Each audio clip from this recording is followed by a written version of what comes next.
In this video, I will discuss about colligative properties and relative lowering of vapor pressure in detail.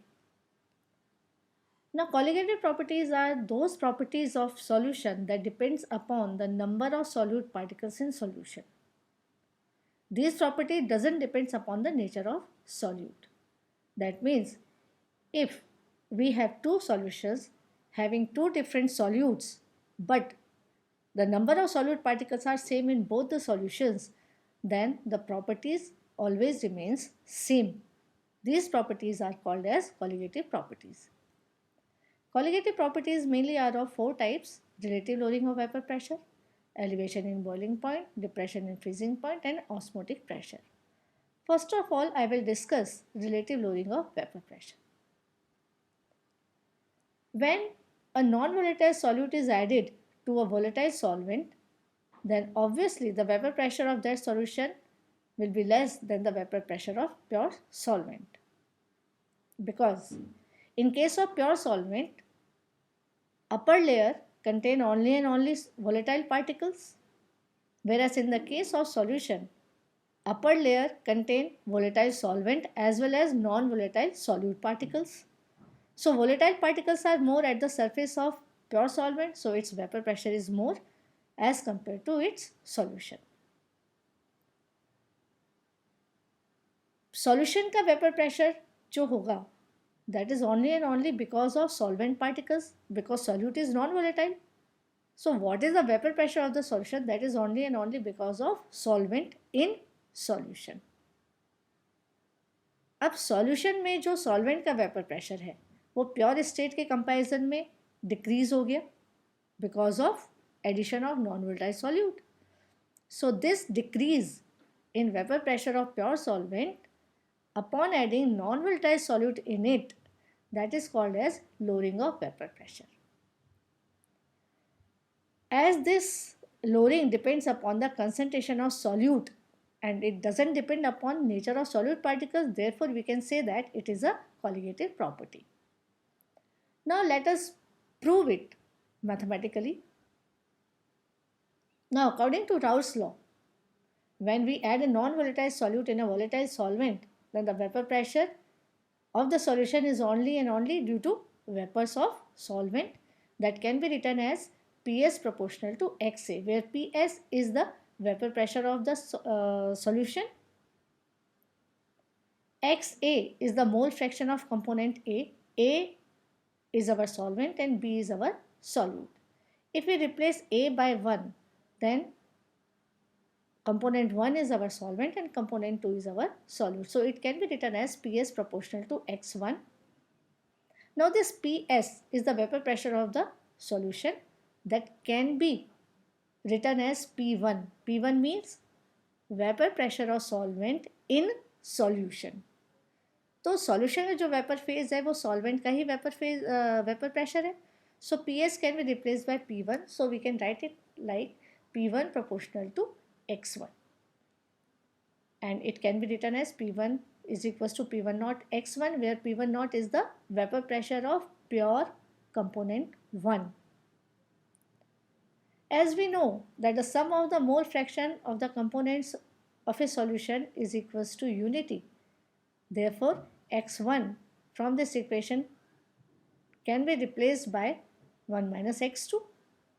So by putting this value of X1 here, we can write this equation like this. And ultimately, we'll come to this equation that P1 naught X2 is equals to P1 naught minus P1. What is P1 naught? This is the vapor pressure of pure solvent. P1 is the vapor pressure of solvent in solution. So this can be written as delta P1. Delta P1 is known as the lowering of vapor pressure of volatile component 1, that is solvent, और X2 can be written like this equation. तो ये हो गया हमारा relative lowering of vapor pressure. This is lowering of vapor pressure. So lowering of vapor pressure with respect to vapor pressure of the pure solvent, so it is called as relative lowering of vapor pressure. Now this relative lowering of vapor pressure is equals to the mole fraction of component 2, that is the solute. So it is a colligative property. Now, next is calculation of molar mass of solute with the help of relative lowering of vapor pressure. Just now we have derived this equation, delta P1 upon P1 naught is equals to x2. Delta P means this, and x2 mole fraction of component 2, that can be written as N2 upon N1 plus N2, where N1 is the number of moles of component 1 and N2 is the number of moles of component 2. Now suppose our solution is dilute solution. Dilute means amount of solute is very less as compared to amount of solvent.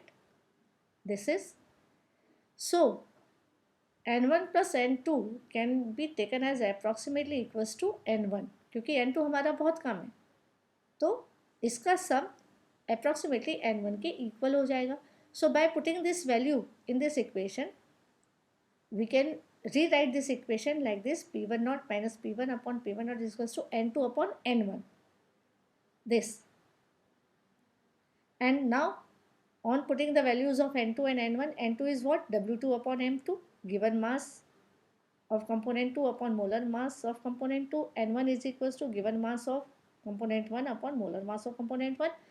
This equation can be rewritten like this, where W1 and W2 are the given masses of component 1 and 2 in the solution. M1 and M2 is the molar mass of the component 1 and 2 respectively.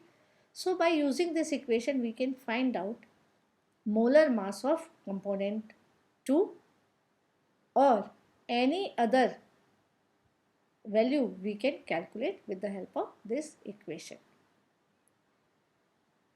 Let us discuss some numericals on relative lowering of vapor pressure. In the question, suppose given to us is that the vapor pressure of carbon tetrachloride at 45 degrees Celsius is 143 millimeter of mercury, and if we add 0.05 gram of non-volatile solute in it, then the vapor pressure of solution we have to find out. If the molar mass of the solute is 65, it is given to us, and density of carbon tetrachloride is this, volume of the carbon tetrachloride is also given to us as 100 ml. So we have to find out vapor pressure of solution. Now start with this equation that we have derived just now. P1 naught minus P1 upon P1 naught is equals to W2 M1 upon M2 W1. W2 is what? Given mass of non-volatile solute, which is given as 0.5. M2 is its molar mass, it is also given to us in the question, 65. W1 mass of carbon tetrachloride. Mass of carbon tetrachloride is not given to us, but its density and its volume is given to us. Density is given to us, volume is given to us, so mass easily we can find out. It comes out as 158 gram. Now put all the values in this equation. P1 naught is also given to us. We have to find out P1. P1 is what? PS, vapor pressure of solution. So in this way, vapor pressure of solution comes out as 141.93. Now the second numerical is vapor pressure of a solvent B. Here they are taken solvent as B component. Its vapor pressure is 0.80 atmosphere. If we dissolve a non-volatile solute in it, then its vapor pressure becomes 0.6 atmosphere. Previously it was 0.80 in pure state. Now after adding non-volatile solute, its vapor pressure becomes 0.6 atmosphere.